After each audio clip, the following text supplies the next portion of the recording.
Hello guys, welcome to my channel and आज मैं लेकर आई हूँ एबीओ डिज़ायर का एपिसोड 8।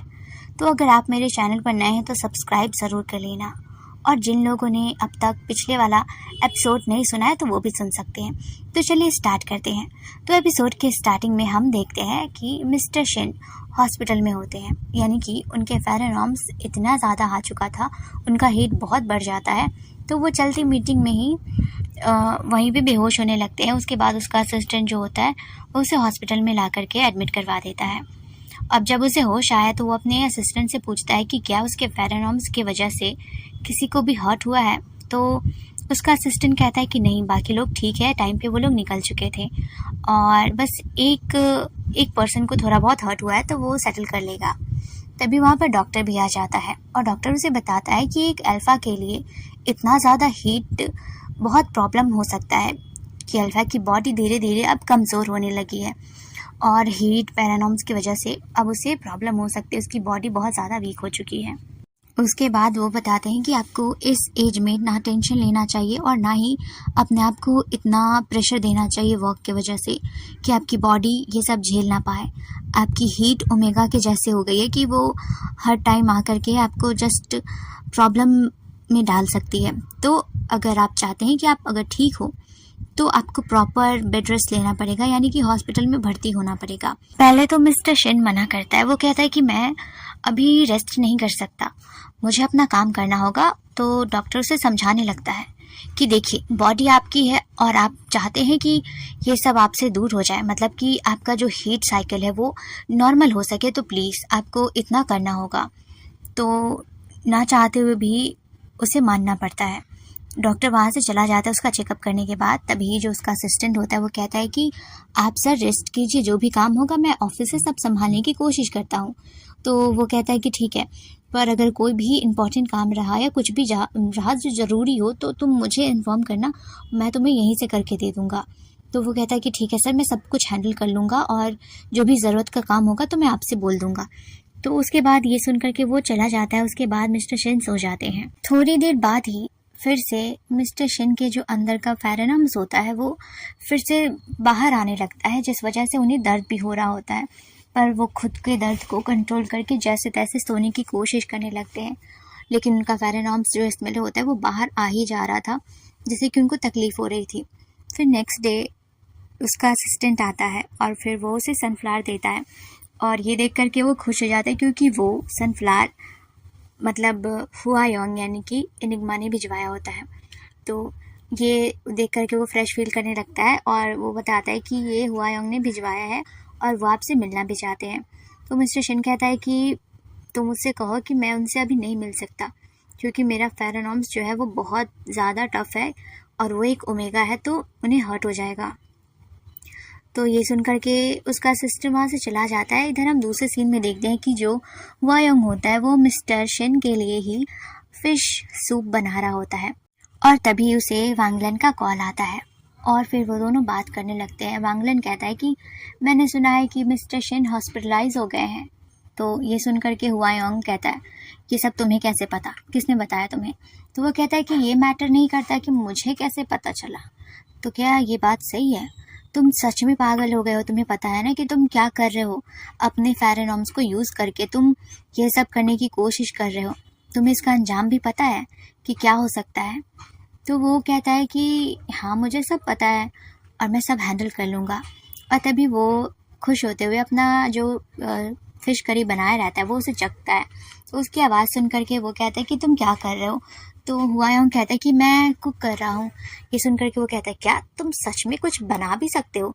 कहीं उसमें जहर मिलाने का तो कोई प्लान नहीं है ना? और वो थोड़ा ड्रामेटिकली तरीके से बोलने लगता है। तो वो कहता है कि अपनी बकवास बंद करो, वैसे तुम मुझे पैसे कब दे रहे हो जो तुमने स्टार्टअप के वक्त लिया था? तो ये सुनने के बाद तो वांगलन का मुंह बंद होने लगता है। वो कहता है कि मैं भूल गया, मैं बिजी हूँ यार, मैं तुमसे बाद में बात करता हूँ। और हाँ, तुम ना अपने अल्फ़ा के साथ खुश रहो, बच्चों को बड़े होते देखो, बच्चे जन्म दो और एक साथ बुढ़े हो जाओ। मतलब वो एक जो होता है ना नॉर्मल सा डायलॉग कि हाँ दूधो नहाओ पूतो फलो वाला, उस टाइप का यहाँ पर वो हो जाता है। वो अपने ही फ्रेंड को टीज कर रहा होता है यहाँ पे और फिर जल्दी से वो फ़ोन रख देता है। उसके बाद हुआ योंग उस सूप को टिफ़िन में पैक करता है और हॉस्पिटल आ जाता है। हॉस्पिटल में जैसे ही मिस्टर शिन हुआयोंग को देखता है तो वो कहता है कि मैंने कहा था ना कि तुम मुझसे मिलने अभी मत आओ, मेरी जो भी फेरोमोन्स है वो तुम पे गलत असर कर सकती है। तो वो कहता है कि ऐसा कुछ भी नहीं है, और वैसे भी हमें मिले हुए कितने दिन हो गए हैं। तो वो कहता है कि हम वैसे तो वीडियो कॉल्स पे बात करते ही हैं। और फिर वो उसे सूप पिलाने लगता है, और वो मिस्टर शिन जो होता है किसी छोटे बच्चे की तरह वो सूप पी रहा होता है। मुझे ना उस पर बहुत ज़्यादा प्यार आ रहा था उस टाइम। सच में ये एनिग्मा क्या करना चाहता है यार। वो उससे प्यार भी करता है, वो उसे इतने सारे प्रॉब्लम्स में डाल भी दे रहा है। मतलब चल क्या रहा है भाई उसके दिमाग में। उसके बाद वही उनका लवी डवी सीन्स चलने लगता है कि हाँ तुम्हें देख करके मेरी तबीयत अब आराम हो गई है। डॉक्टर भी वहीं पे आ जाता है और वो कहता है कि सच में आपका रिज़ल्ट अच्छा था, तो हम आपको डिस्चार्ज कर रहे हैं। तो ये सब खुश हो रहा होता है। उसके बाद फिर वो लोग वहाँ से निकल जाते हैं। फिर हम अगले सीन में देखते हैं कि जो मिस्टर शिन होते हैं वो अपने असिस्टेंट के साथ चल रहे होते हैं। तो उसका असिस्टेंट उससे पूछता है कि सर अब आप कैसा फील कर रहे हैं, अगर कोई भी प्रॉब्लम है तो आप मुझसे कह सकते हैं। तो ये सुन करके मिस्टर शिन कहता है कि कुछ नहीं, बस मुझे थोड़ा सा थकान फील हो रहा है और मैं ऐसे पब्लिक स्पीच में अपना फेरोमोन्स नहीं लीक करना चाहता, तो तुम एक्स्ट्रा पैच रखना अपने साथ। तो वो कहता है कि ठीक है सर। फिर वो लोग कार में बैठ करके कहीं जा रहे होते हैं, तभी हुआयोंग का कॉल आता है। फिर मिस्टर शिन हुआयोंग के वीडियो कॉल को उठाता है। हुआयोंग मुझसे पूछता है कि आपका काम कैसा रहा। तो वो कहता है कि ऑलमोस्ट डन। उसके बाद मिस्टर शिन पूछता है कि तुम क्या कर रहे हो। तो वो कहता है कि मैं अभी टीवी देख रहा हूँ और टीवी में आप ही को देख रहा हूँ, जिसमें आप काफ़ी हैंडसम लग रहे हैं। तो ये सुनकर के बेचारा थोड़ा शर्मा जाता है। उसके बाद हुआयोंग मुझसे पूछता है कि अब आप कहाँ जाने वाले हैं। तो वो कहता है कि मैं वहाँ जा रहा हूँ जिसे मैं पसंद नहीं करता उस। तो ये सुन के वो कहता है कि ओह, तो उसके लिए तो बुरा हो सकता है क्योंकि आप उसे पसंद नहीं करते। तो ये सुन करके वो मिस्टर शिन कहता है कि तुम्हारा क्या मतलब है इससे। तो हुआयोंग कहता है कि आप जिससे प्यार करते हैं उसे तो बहुत अच्छे से रखते हैं, तो जिससे आप नहीं पसंद करते उसे तो बुरा होगा ना। तो फिर वो कहता है कि हाँ, और तभी वो फ़ोन रखते हुए कहता है कि मेरा सूप शायद उबल रहा है तो मैं आता हूँ। और इतना बोल करके वो वीडियो कॉल रख देता है। और फिर वीडियो कॉल रखने के बाद हुआयोंग के पास से उसका असिस्टेंट खड़ा होता है। हुआयोंग अपने एनिग्मा मोड में आ जाता है और वो अपने गले के पास से एक पैच निकालते हुए अपने असिस्टेंट के हाथ में रखते हुए कहता है कि तुम रेडी रहना, मैं दोपहर का चाय मिस्टर शिन के साथ करने वाला हूँ। और ये सुनने के बाद वो चला जाता है। उसके बाद हम दोपहर का सीन देखते हैं जब मिस्टर शिन अपने असिस्टेंट के साथ एक होल्डिंग कंपनी में जाता है। तो वो मिस्टर एक्स के सीईओ के बारे में ही बोलने लगता है, क्योंकि उसे पता था कि आज से पहले जितनी भी मीटिंग होने की बात थी वो किसी भी मीटिंग में नहीं आया। वो बस अपने असिस्टेंट से ही सब कुछ काम करवाता है, जिस वजह से मिस्टर शिन को भी उस पर गुस्सा आया रहता है। फिर वो लोग वापस से उनके कंपनी में आ जाते हैं और वहाँ पर भी असिस्टेंट ही उसका वेलकम करता है। फिर वो लोग बिज़नेस की कुछ बातें करते हैं और फिर वो लोग वहाँ से अंदर जाते हैं, मतलब कि दोपहर की चाय के लिए। और हम दूसरी तरफ देखते हैं कि जो एनिग्मा यानी कि हुआयोंग और वांग लेन दोनों साथ बैठे थे। तो वांग लेन उससे पूछता है कि तुम्हें पता है ना कि इसका एंड कैसा होने वाला है, तुमने सोच रखा होगा। तो हुआयोंग कहता है कि हाँ, मैंने सोचा है इसका एंड कैसा होगा और मैं उससे बहुत प्यार करता हूँ, तो मैं उसके लिए कुछ भी कर सकता हूँ। ये सुनकर के वो कहता है कि बाय चांस उसे पता चल गया तुम्हारा सच, तो तुम क्या करोगे। तो वो कहता है कि ऐसा कुछ भी नहीं होने वाला और मैं हमेशा ही एक ओमेगा का कैरेक्टर प्ले करते जाऊंगा उसकी लाइफ में। तो वांग लेन कहता है कि तुम ना सच में उसके प्यार में पागल हो चुके हो और बाय चांस उसने तुम पे मार्क कर दिया तो तुम क्या करोगे, फिर तो तुम्हारी पावर से कुछ बुरा हो सकता है। तो वो कहता है कि मैं अपनी पावर को रिमूव करके एक नॉर्मल बीटा बन करके उसकी लाइफ के साथ उसके साथ जीऊँगा। ये सुन करके वांग लेन फिर से पागल हो जाता है। मतलब इस बंदे को कुछ भी समझा लो, कुछ समझ ही नहीं आता। वो एक नंबर का क्रेजी हो चुका है अपने प्यार में। और यहाँ पर वांग लेन उसे तो समझा रहा था पर खुद कभी देखा है उसे तो कभी भी गातुन का प्यार नज़र ही नहीं आता। सच में ये दोनों के दोनों बेस्ट फ्रेंड ना एक नंबर के पागल हैं। मुझे तो गुस्सा आता है इन लोगों पे, पर ये लोग काफ़ी क्यूट भी है तो नफरत भी नहीं कर सकती मैं। खैर छोड़ो, हम लोग कहानी पे आगे बढ़ते हैं। उसके बाद सबकी मीटिंग स्टार्ट हो जाती है और सिर्फ वांगलैन को चेयर दिया जाता है। ये देख करके वो उसके असिस्टेंट को, मतलब कि एनिग्मा के असिस्टेंट को देखने लगता है। तो जो हुआयंग होता है वो एक रूम में छुप करके ये सब देख रहा होता है।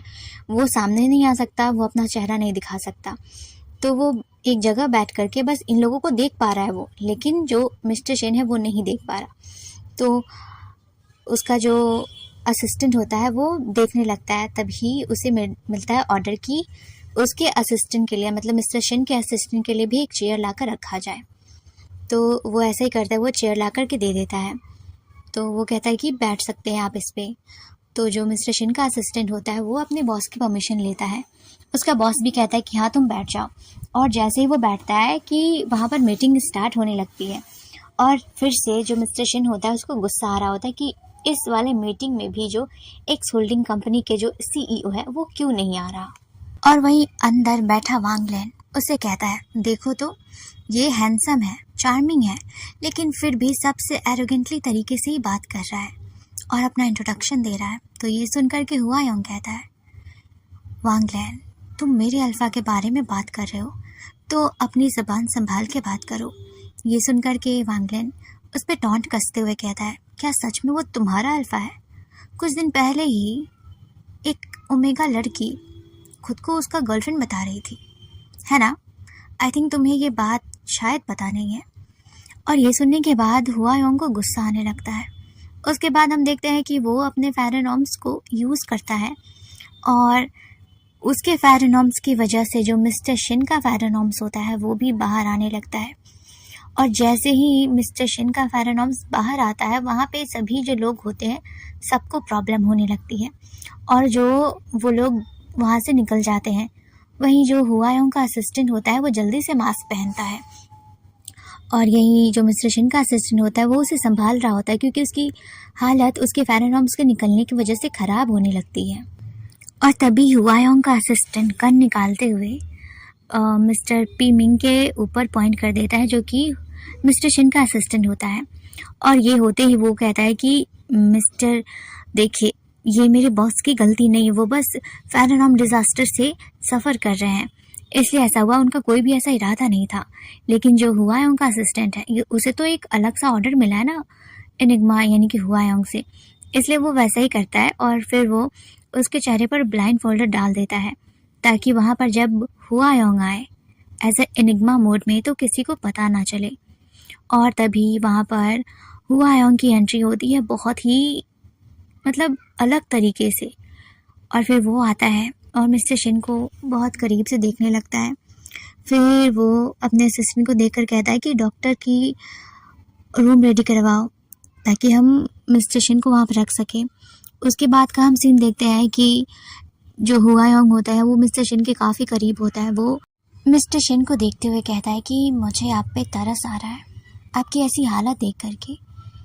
एस क्लास का अल्फ़ा जो अब एक ओमेगा की तरह हीट साइकिल पे चलता है, जो हर टाइम बस हीट में रहता है, तो चलिए मैं आपकी हेल्प करता हूँ। और इतना बोल करके वो उसे किस करने लगता है और उसे टच करने लगता है और वो वहाँ पर भी अपना फेरोमोन्स यूज़ करता है ताकि वो अल्फ़ा को थोड़ा और वीक कर सके। उसके बाद हम नेक्स्ट सीन में देखते हैं, यहाँ पर वांगलैन भी तो एक अल्फ़ा होता है, तो उसे भी उस फेरोमोन से थोड़ा प्रॉब्लम हो चुका होता है। और वहाँ पर हुआयोंग आता है तो वो उससे बताता है कि तुम्हें पता है ना कि इस फेरोमोन से मुझे भी प्रॉब्लम होती है। तो वो कहता है कि हाँ मुझे पता है, पर मुझे इससे कोई फ़र्क नहीं पड़ता। और फिर वो यहाँ पर भी अपने एनिग्मा मोड में होता है एंड दोनों की बहस चल जाती है। और फिर से वांगलैन का वही होता है कि तुम सच में एक नॉर्मल से प्यार में पागल हो रहे हो और 15 साल से तुम ये सब बस अपने पागलपन में किए जा रहे हो। तो वो कहता है कि चाहे कुछ भी, ओमेगा, अल्फ़ा या बीटा, अगर वो मेरा है तो सिर्फ मेरा है और मैं उसके लिए कुछ भी करूँगा। और फिर वो कहता है कि मिस्टर शिन मेरे लिए बहुत ज़्यादा कीमती है। तो वांगलैन कहता है कीमती, डायमंड से भी ज़्यादा। और फिर यहाँ पर भी उनकी जो नोक झोंक होती है ना, क्यूट क्यूट सी वाली बेस्ट फ्रेंड टाइप वाली, वो स्टार्ट हो जाती है। और फिर से वो दोनों आपस में ही बहस करने लगते हैं और एक दूसरे को टॉन्ट कसने लगते हैं। और तभी हुआयोंग कहता है कि मिस्टर शिन की जागने का टाइम हो चुका है, तो अब मुझे जाना चाहिए, और वो वहाँ से चला जाता है। फिर हम नेक्स्ट सीन में देखते हैं कि जो मिस्टर शिन का जो असिस्टेंट होता है वो मिस्टर शिन के पास ही खड़ा था, और तभी मिस्टर शिन को भी होश आता है और फिर वो बताता है कि कैसे क्या हुआ। मिस्टर शिन भी पूछता है कि मैं ऐसे ही कैसे हो सकता हूँ बेहोश, और फिर वो भी बताने लगता है। फिर वो ये भी कहता है कि जो मिस्टर एक्स होल्डिंग के सीईओ है उन्होंने आपकी हेल्प की और आपके लिए रूम रेडी करवाया और डॉक्टर को भी बुलवाया टाइम पे। और उसके बाद वो उससे पूछता है कि क्या तुमने उस पर्सन को देखा, तो वो कहता है कि नहीं, मेरे चेहरे पर ब्लाइंड फोल्डर लगा दिया गया था ताकि मैं ये सब ना देखूं। तो वो कहता है कि कोई बात नहीं। और तभी वहाँ पर हुआयोंग का असिस्टेंट आता है और फिर वो भी मिस्टर शेन से उसकी तबीयत के बारे में पूछता है, और फिर वो उसके असिस्टेंट को देखते हुए कहता है कि अब आप जा सकते हैं और मिस्टर शेन जब तक यहाँ पर रेस्ट करना चाहे वो कर सकते हैं। तो ये सुन के जो उसका असिस्टेंट होता है वो चला जाता है। फिर हम नेक्स्ट सीन में देखते हैं कि मिस्टर शेन घर आ जाता है और वहाँ पर हुआयोंग उसी का इंतज़ार कर रहा होता है। फिर वो उसे देख करके उसे गले लग जाता है। हुआयोंग उससे पूछता है कि कैसा रहा ये मीटिंग और क्या आपने कुछ खाया, मैंने आपके लिए कुछ बनाया है।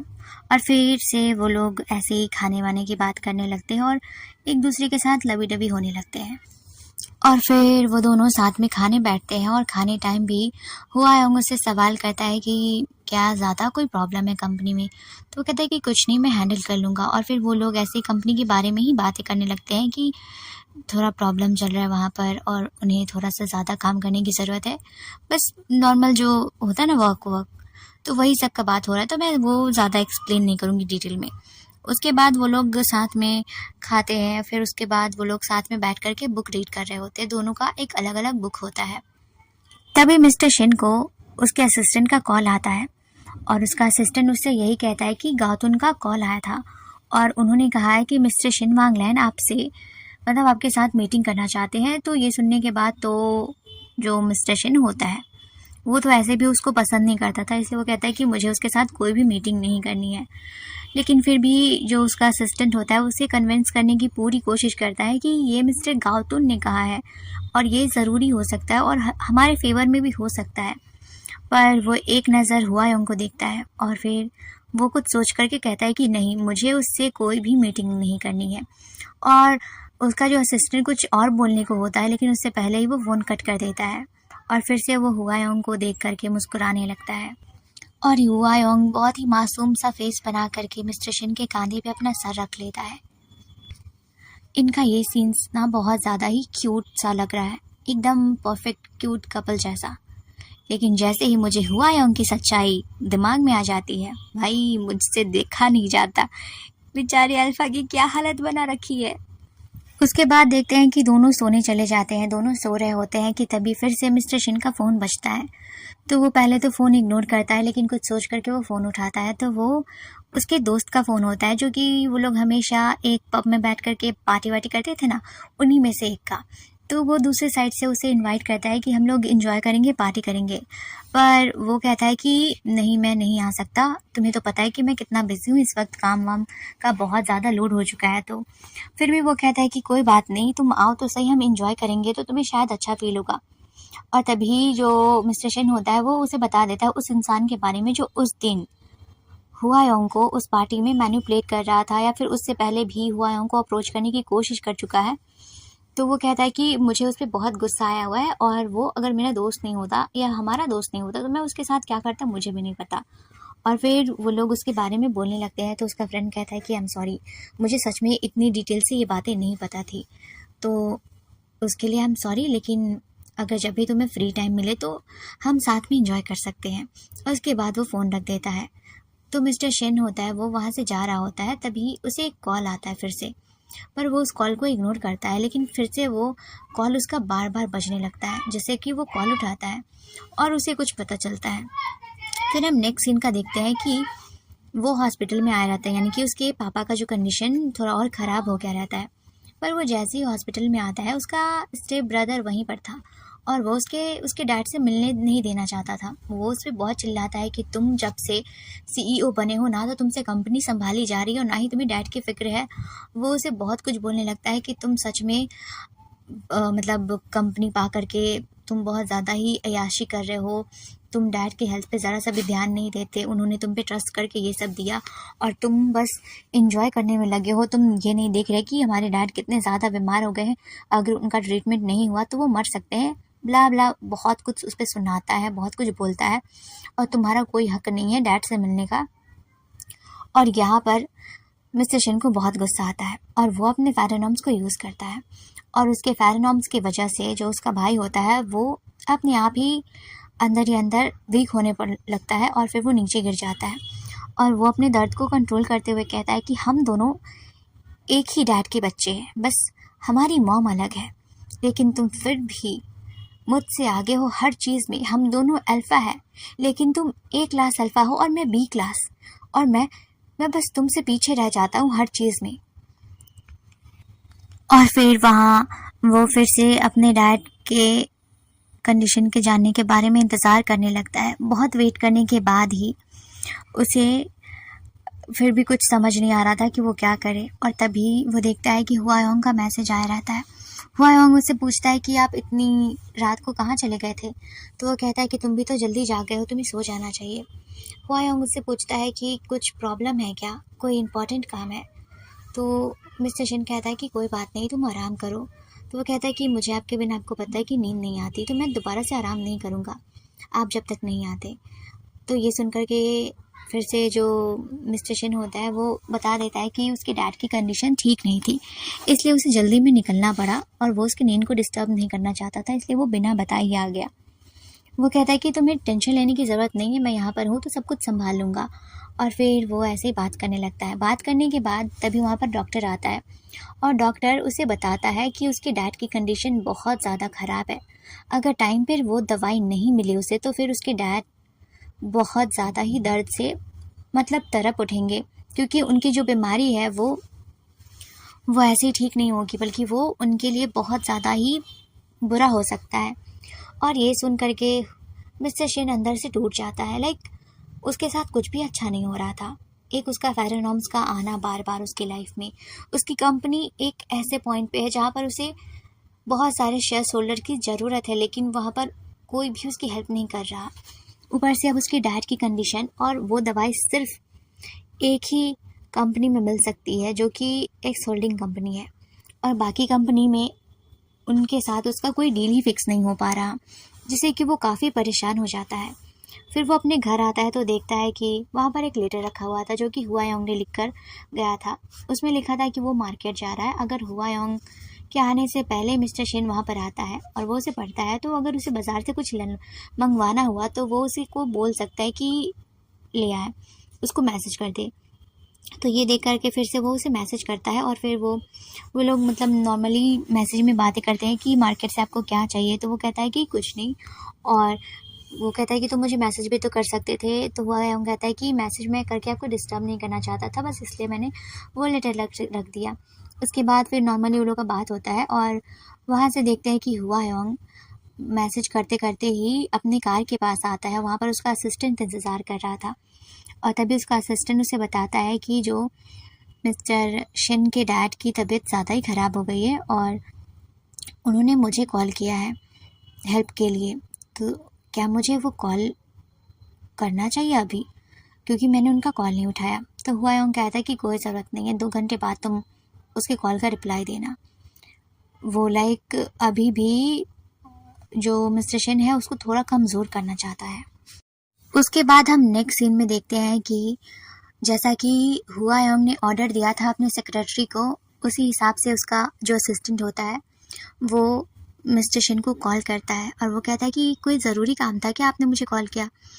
तो ये सुन कर के पहले तो वो गहरी सांस लेता है और बहुत हिम्मत करके बोलता है कि इस बार मैंने एज अ बिज़नेस पार्टनर या कुछ भी बन करके कॉल नहीं किया है, मुझे मेरे डैड के लिए आपकी कंपनी में जो सबसे रेयर दवाई है मुझे उसके लिए बात करना है, उसकी डील के बारे में, क्योंकि वो मुझे चाहिए। मेरे डैड बहुत ज़्यादा बीमार है और वो अपने हाथ की मुट्ठी बांधता है। वो ये सब करना नहीं चाहता था, लेकिन डैड के प्यार ने उसे इतना झुका दिया था। वो अपनी मुट्ठी बांध करके हिम्मत कर कहता है कि आई बेग यू, प्लीज़ मुझे वो दवाई देने के बारे में प्लीज़ एक बार सोचिए, क्योंकि वो मेरे डैड की जान बचा सकता है। एंड बेचारा पहली बार यहाँ पर वो अपने सेल्फ रिस्पेक्ट को खोने के लिए भी तैयार था ताकि उसके डैड बस ठीक हो जाए। एंड सच में ये एपिसोड देख करके मुझे थोड़ा सा गुस्सा आया है एनिग्मा पे। लाइक वो कैसे अल्फा के साथ ये सब कर सकता है, बट कोई बात नहीं, देखते हैं कि नेक्स्ट एपिसोड में क्या होता है। और ये एपिसोड यहीं पे खत्म हो जाता है। आई होप आप लोगों को मेरा एक्सप्लेन करना अच्छा लगा हो। एंड गाइस, लास्ट रिक्वेस्ट है, मैं बता रही हूँ कि मेरे चैनल पे एक स्ट्राइक आ चुका है, तो मुझे नहीं पता बाई चांस अगर दोबारा स्ट्राइक फिर से आया तो मैं 2 हफ्तों के लिए कुछ भी पोस्ट नहीं कर पाऊँगी। इसलिए मैं पहले ही आप लोगों को इन्फॉर्म कर देना चाहती हूँ। पता नहीं मेरे साथ ही क्यों हो रहा है, बट मैं सच में अंदर से बहुत ज़्यादा ही बुरा लगता है कि जब ये सब हो जाए, इतनी मेहनत करो और फिर ये सब। तो बाकी आप लोग समझ सकते हो कि मेरी हालत इस वक्त कैसी होगी, बट फिर भी guys please support me and ऐसे ही अपना प्यार देते रहिएगा। मिलते हैं नेक्स्ट एपिसोड में, बाय बाय। एंड मैं बैकअप के लिए एक और चैनल बना रही हूँ, तो प्लीज़ आप लोग वहाँ पर आ जाना।